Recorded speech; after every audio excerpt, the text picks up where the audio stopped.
Hi, I'm Antonio Bolet, And I'm Autumn Martini and we are in the light of Led Zeppelin.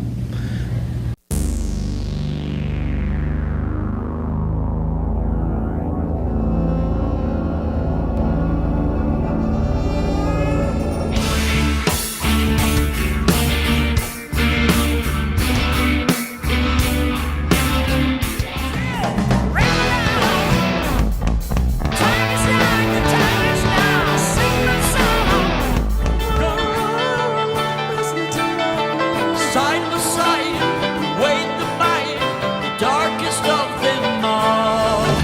I felt the coldness of my winter. I never thought that it would ever go.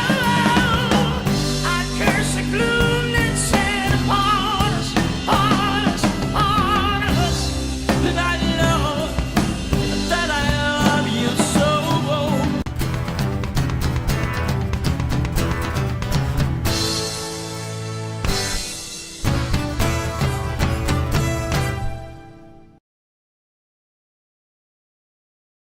Welcome to the library. We're so glad to have you here today. Can you tell me a little bit about yourselves? Well, thank you for having us. We've been looking forward to meeting you. We are the founders of a tribute band called In the Light of Led Zeppelin. And that is a band that pays tribute to the music of Jimmy Page and Robert Plant, which were the co-writers for the very famous group called Led Zeppelin, and afterwards continued on to very successful solo careers. This band models itself on the creativity that those two had when they were writing together, especially when they got back together in the mid-90s. Okay, that's a tribute band. What is a tribute band? What is a tribute band? The tribute band is an organization that pays homage to the original band by playing the music exactly the way they did, using the same instrumentation, dressing exactly like the members did, looking as close as possible, and sounding exactly the same. But what is an experience? Now that's what we're about, okay? An experience is something that brings you to today, not yesterday. Wonderful.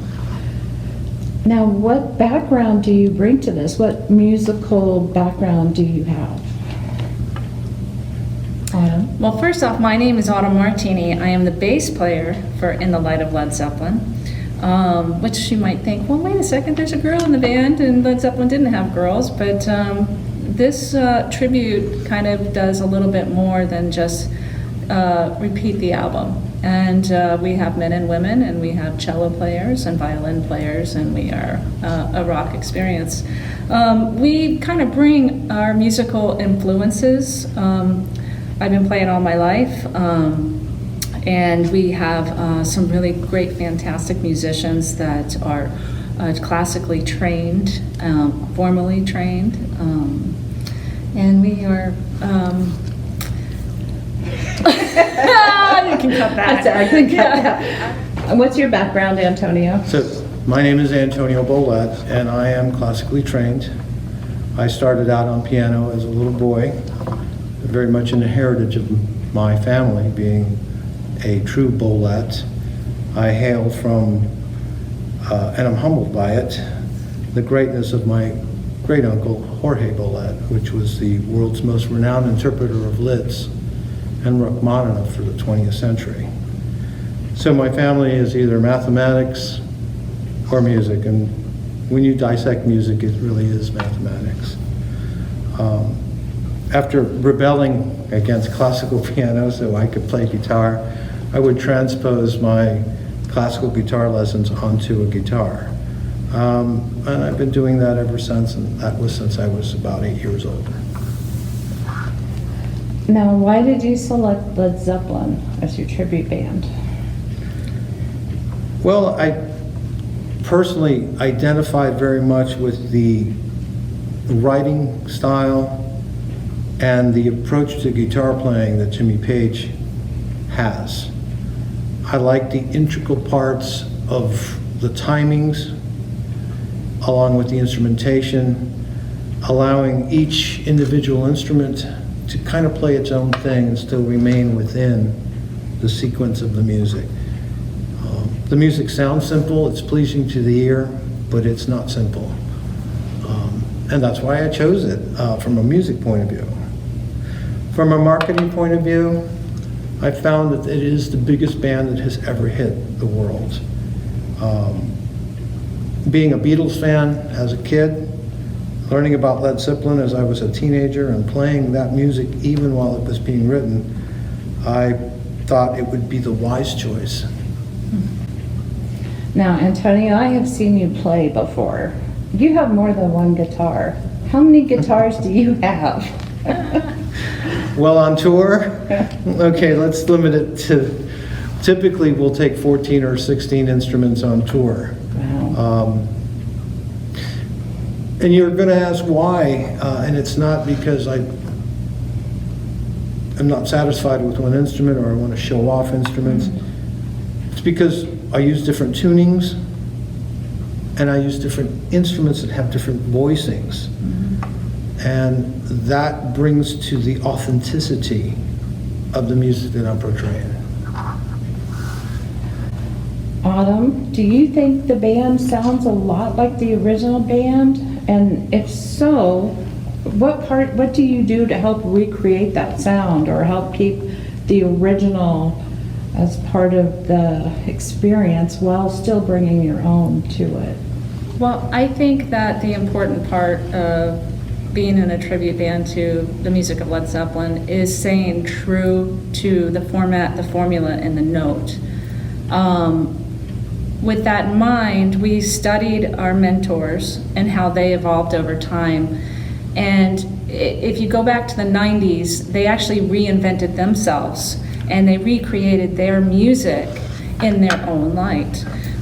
We kind of looked at that as well. So within our show, we start off the show with giving you some classic Led Zeppelin songs that were off the first two albums.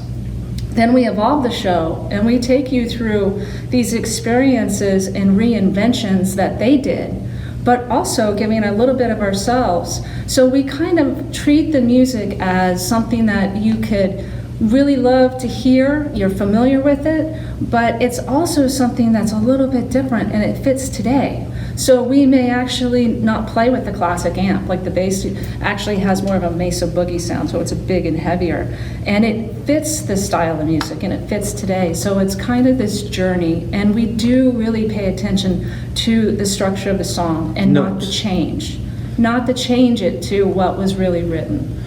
Right, so there are sacred notes that everyone is expecting to hear in any song that you ever heard in your life. No difference with the music of Jimmy Page and Robert Plant. So we will deliver those notes exactly where they're supposed to be. But at the same time, we bring you into a suspenseful area within your own mind as we start to evolve or play with the structures of the songs by making arrangements that keep you guessing where you're going to go, then bringing you back to where you're familiar.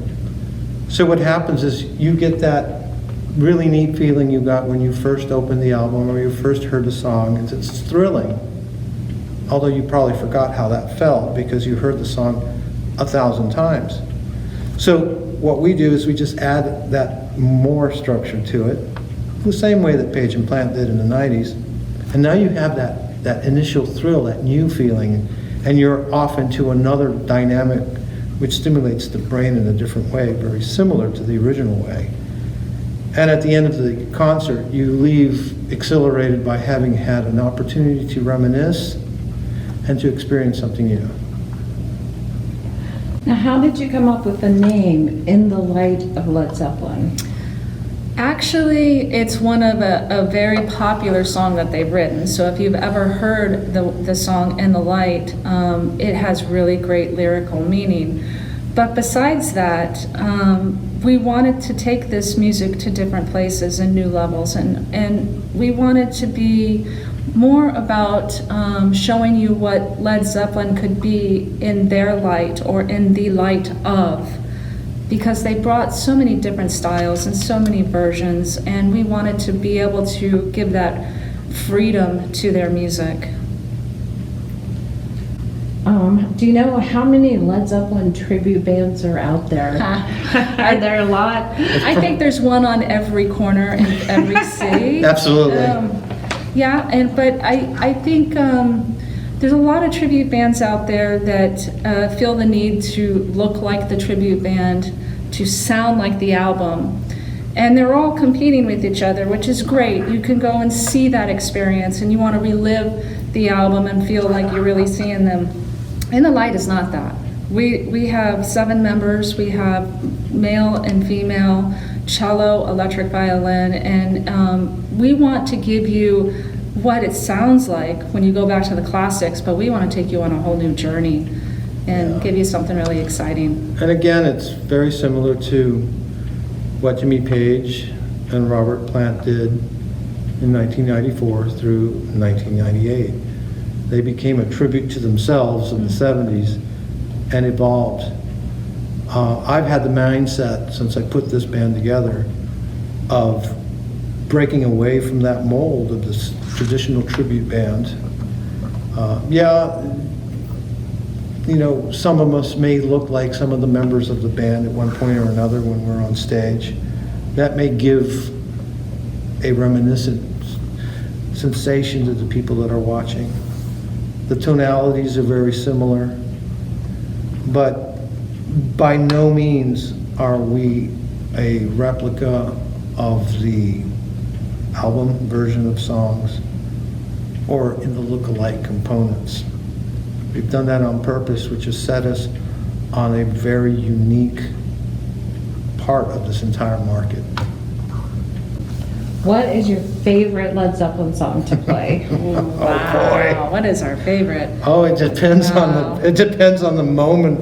I know. So here, maybe what songs do we always have on the set list?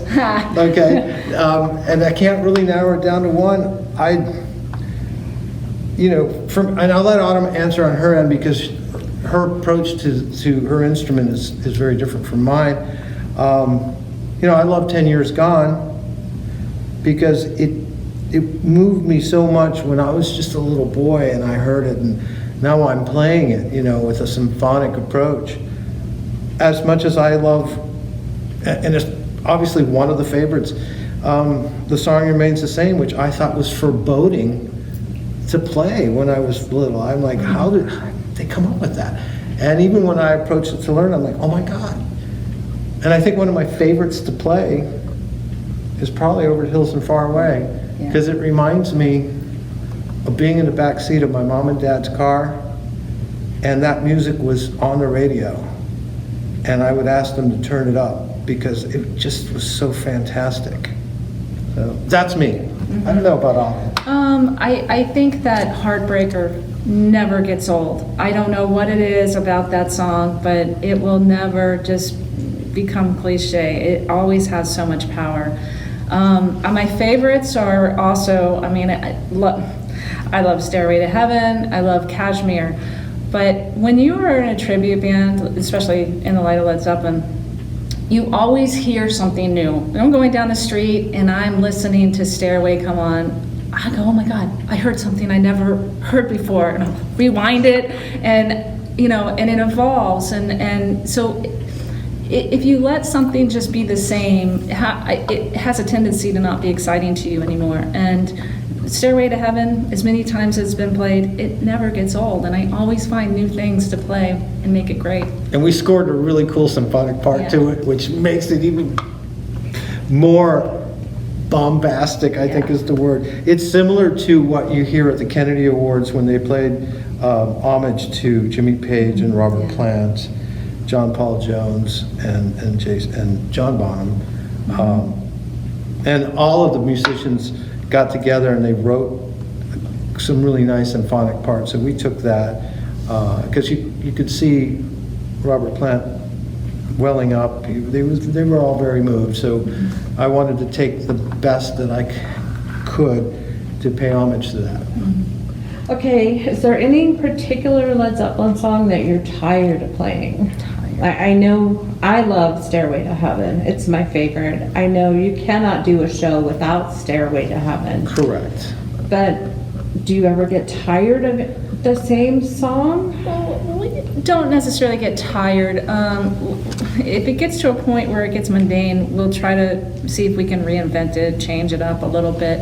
There is a couple of songs that I find that might not be as exciting when we start to play them. Like, there are not a whole lot of changes in them, and they're very long songs.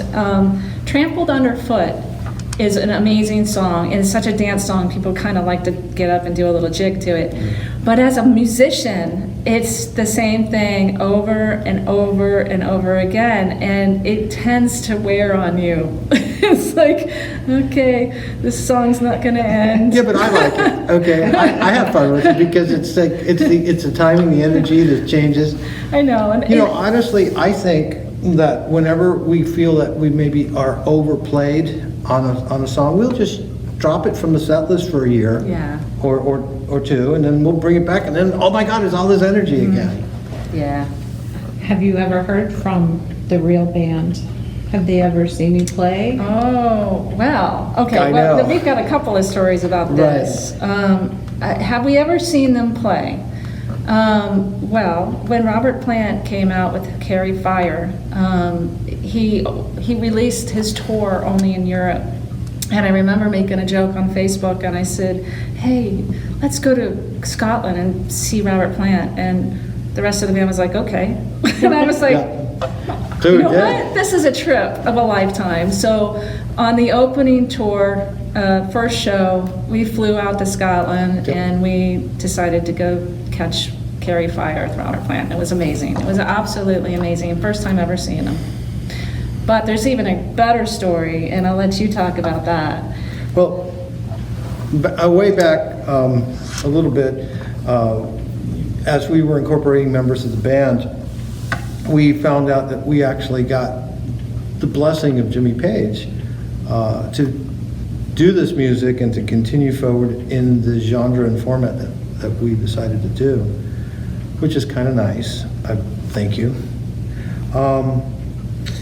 But one day we were playing this really tiny little show. It only had like 2,000 people.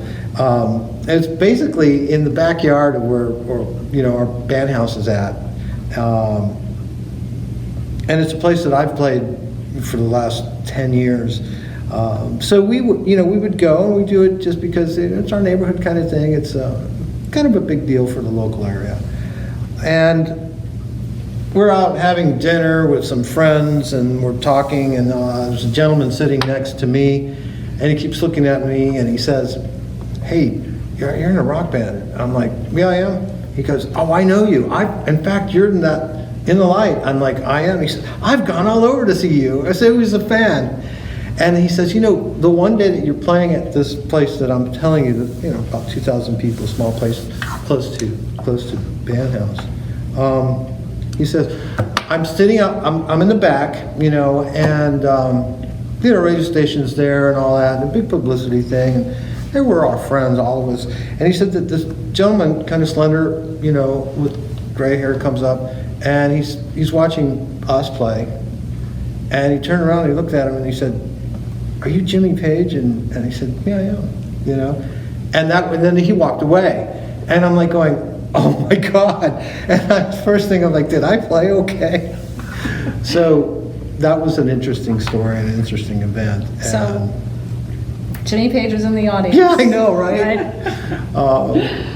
Okay. I know, right? Awesome. Yeah. That's awesome. Okay, so tell me some of the places that your band has played. Wow. Well, let me see. We have been all over. We've been to Pennsylvania. Oh yeah, we played this really cool Love that place. I place. just saw videos of it. It popped up. It was called an aquatorium.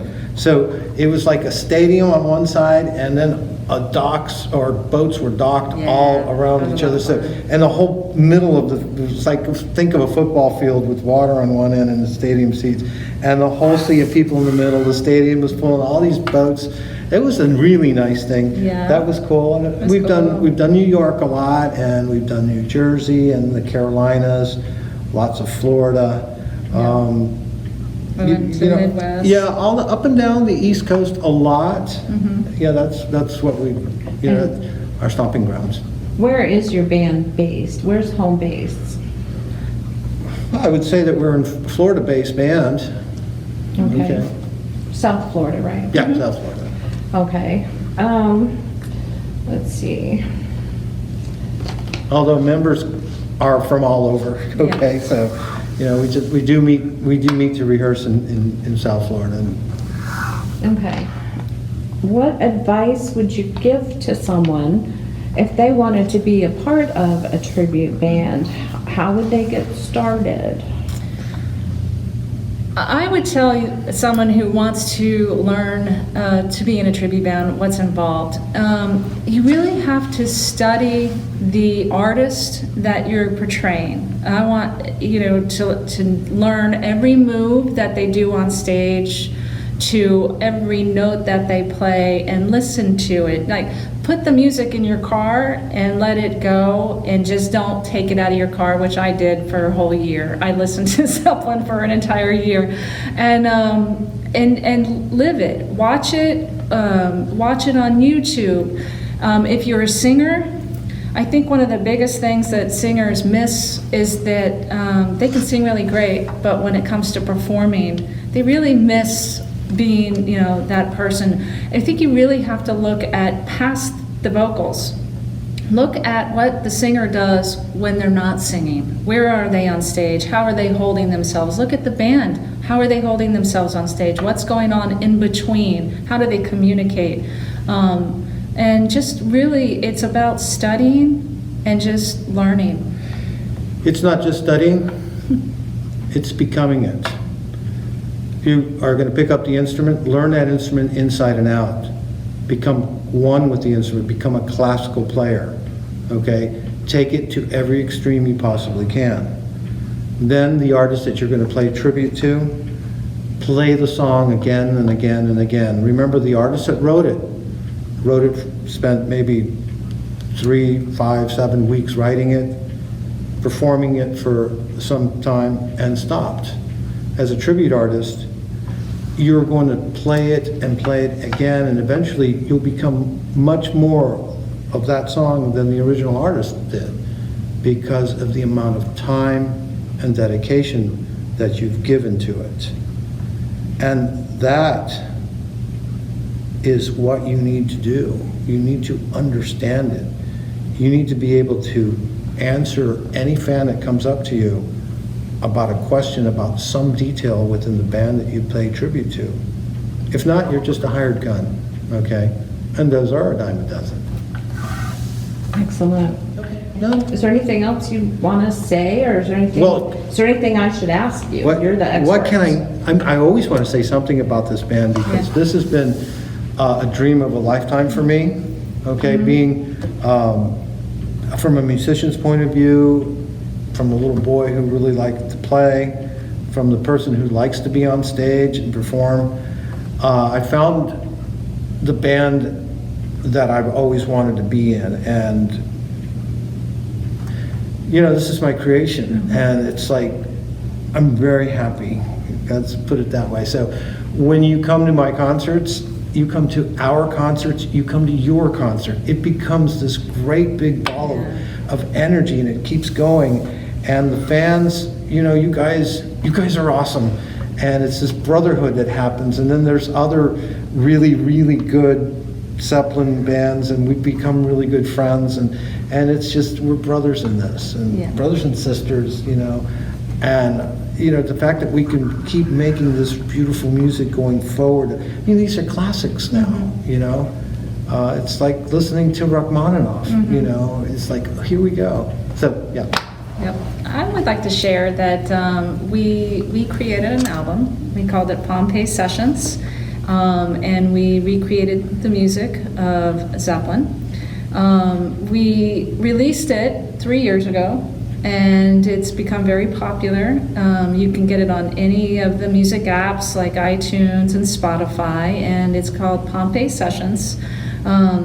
Really popular in India, believe it or Yeah, that's not. awesome. They're really popular in India. Oh, that's great. Yeah, as well as the States and UK, but I was like, I think they like the Middle Eastern style we bring to it. Well, thank you, India, and thank you for bringing such influence into me. All right, I didn't quite get to finish my interview before Autumn and Antonio had to head off. So I'm here at the band shell. Antonio's getting prepped for a concert tonight. So some of the other questions I wanted to ask about tribute bands is number one, can you make a living at a tribute band? You certainly can.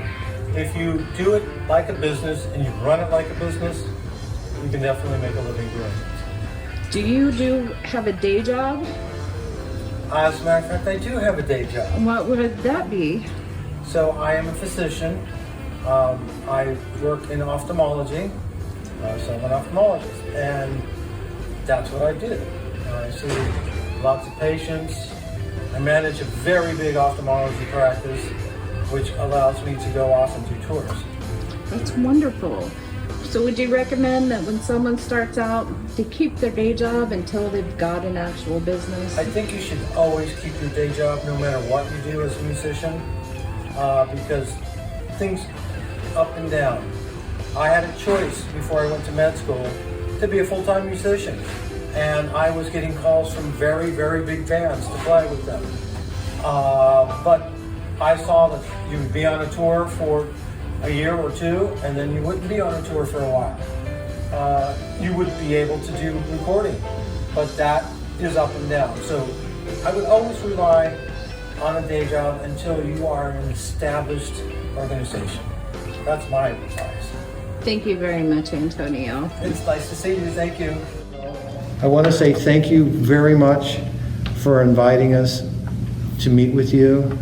This has been something I've been looking forward to all week, and I'm honored that you have chosen us as an interview, and I hope you enjoyed what we talked about. I can't wait to see some more of your music and to experience In the Light of Led Zeppelin. And I hope you'll share some clips with me so that I can share it with my audience. Absolutely. Definitely will. Thank you so much. Thank you.